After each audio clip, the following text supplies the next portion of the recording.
Outside of Felicity, who's now back in third. Intensify and Rupert's Promise. Then comes Elusive Melody, and Zenyatta is closing nicely in the middle of the track. Caramel Coffee has the lead, but you better take a look at Zenyatta to run by and do it nicely. Caramel Coffee left in second. Zenyatta.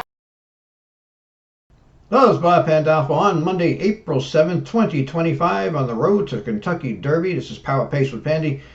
So there's a couple of races yet that could get horses into the Derby that haven't accrued enough points yet. One of them is the stakes race tomorrow at Keeneland. This was a race that was supposed to be on the weekend, but with all the rain, they had to postpone it. So they're racing today on Monday, and they're racing tomorrow. So the Bluegrass is tomorrow, as you can see here, and then the Lexington is later in the week. So the horses that need some points in the Bluegrass are River Thames, who's a Pletcher horse, and Owen Almighty I think already has enough points, but then Chancer McPatrick is the other horse. So if we look at the points, here's the points of horses that already have. You see this horse has 129, so you have to have at least 40.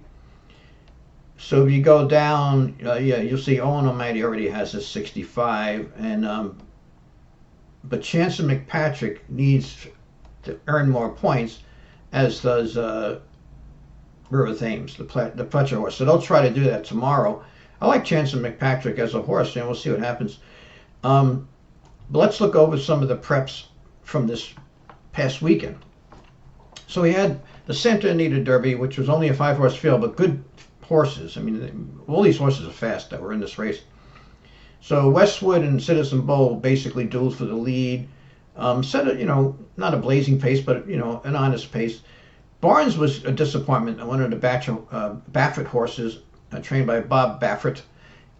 He kind of stalked and he just didn't have anything. So not sure what went on there. Baeza was improved. He finished well. But Journalism, who is going to be the favorite in the Kentucky Derby, he didn't run as fast as he did in his prior race in the Florida Derby.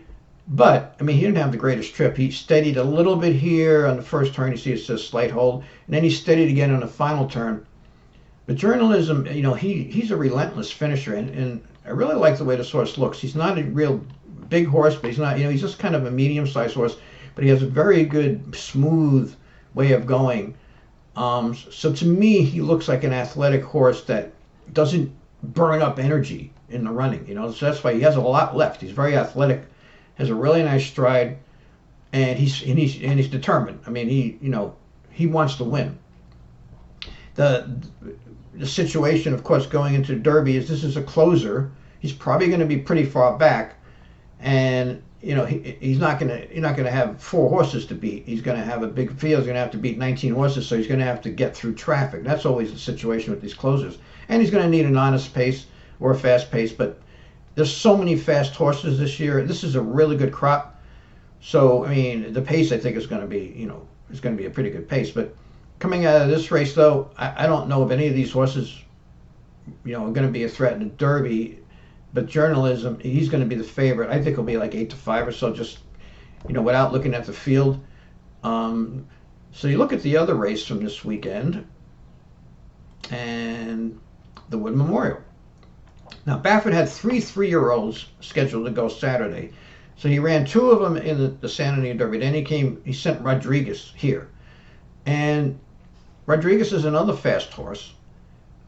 And what happened here, it looked like there might be a good amount of speed in the race, but, the horse, nobody left. Rodriguez gunned out. This was sort of like a harness race. When a fast horse has post 1 in harness racing sometimes, they blast out and they force tucks is what we call it. That's basically what happened here. And Mike Smith, is probably going to do that. Baffert likes his horses to be out of trouble. He'd rather get them used hard, setting the pace, than get caught up in traffic. That's just what he likes to do. So his jockeys know that. And Mike Smith, only had to go 23-1. I mean, Aqueduct track isn't that fast really this time of year, but still that was quick enough to to discourage the other horses except for Captain Cook. I liked Captain Cook, so I picked a 2-1 and came out.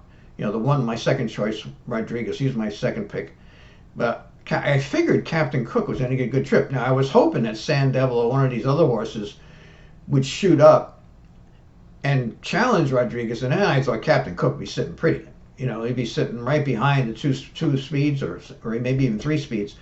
But when no one left, Captain Cook had to apply the pressure.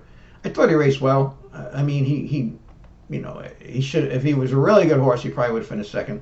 Grande improved here, but Rodriguez, right now he looks like the type of horse that if he gets his own way in the front end, he's tough to catch. In the Derby, though, there's going to be quite a few speed horses in that race, so we'll see what happens. But they took the blinkers off here. He relaxed nicely, and he looked really good. If you look at the top buyers so far this year, you can see that Journalism, from his March 1st race at Santa Anita, going a mile and 16th, had a 108. Now, Magnitude, he's not going to be in the Derby. He got hurt, unfortunately. He ran this huge race at Fairgrounds, and then he had a chip in his ankle, so he's out of the picture for now.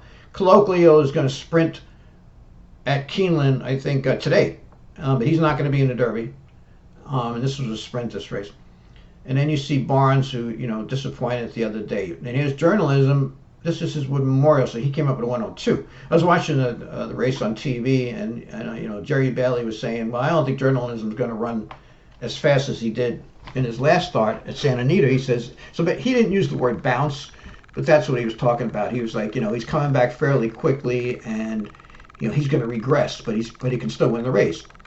So in speed figure terminology, or speed handicapping terminology, we call that a bounce. And I don't know if he bounced or not. I mean, Jerry Bailey isn't wrong. He did regress by 6 points on the Bayer scale, and that's what Jerry Bailey said he would probably do. But the thing is that he got steady twice. He basically did what he had to do to win. I mean, if the race went faster, he may have still won and earned a better figure. But now he's going to have plenty of rest before the Derby, and he could easily fire a 108 in the Derby, and if he does, that's going to be really tough to beat. But Journalism, definitely the horse to beat right now. And then you can see here's Rodriguez. So he basically matched his top figure.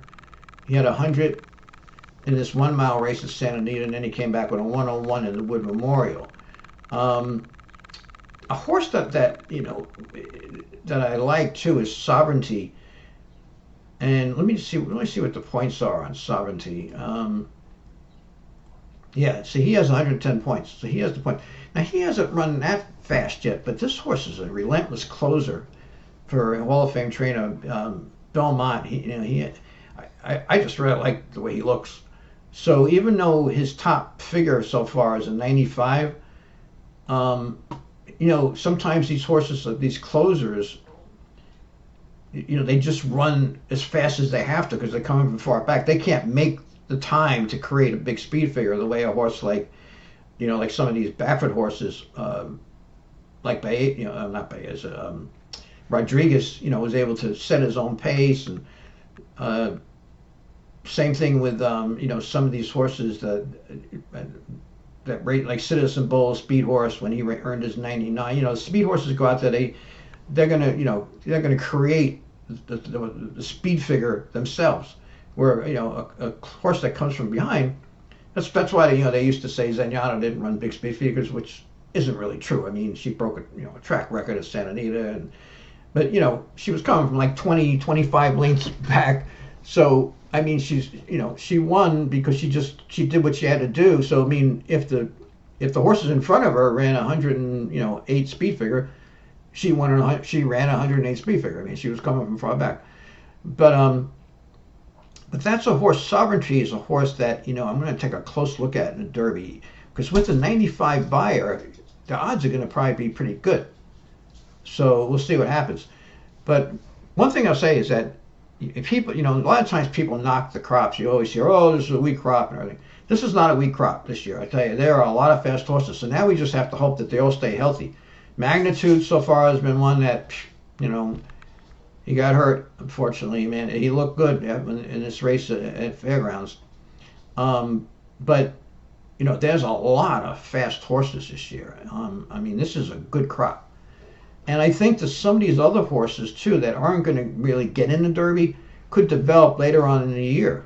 they're lightly raced. Even this horse, Captain Cook, that ran fourth in the Wood Memorial, he might pop up with a big race later on in the summer or something. And there's a few horses like that.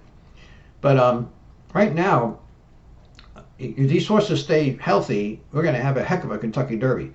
And I'm not going to give out my pick until I like to see the entries and see the past performances and decide how I think the race is going to go. And then I want to see how the horses train up to the race. Right now, journalism, I mean, it's hard to say that he's not the best horse. He is a really good horse. But we'll see. Thanks for tuning. I'd appreciate if you could subscribe to my channel. It's free. And I'll have some more videos on the road to the Kentucky Derby.